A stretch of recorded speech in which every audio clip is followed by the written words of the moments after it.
আর মুরতাদ দিয়া এই জমিনটা ভরা। এগুলো হলো জমিনের আগাছা। এই আগাছাগুলোকে যতদিন পর্যন্ত পরিষ্কার না করা হবে, এই জমিনে দাঁড়ায়া আল্লাহর কথা বলা ততটা সহজ না যতটা কঠিন। আপনারা দেখেছেন লক্ষ লক্ষ মুরিদের অভাব নাই, কোটি কোটি মুরিদ। দেখেন নাই? এমনও পীর আমাদের জমিনে আছে, কোটি কোটি মুরিদ।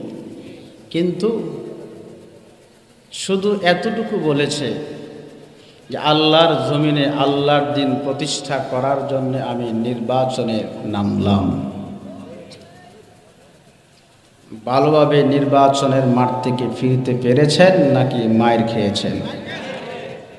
মায়ের যদি খেয়েই থাকে, আপনারা যদি দেখেই থাকেন, একটু জোরে আওয়াজে বলবেন, আল্লাহর জমিনে আল্লাহর দিন প্রতিষ্ঠা করতে গিয়া যদি হৃদয়ের সবটুকু আবেগকে উজাড় করতে হয়, উজাড় করব তো ইনশাআল্লাহ।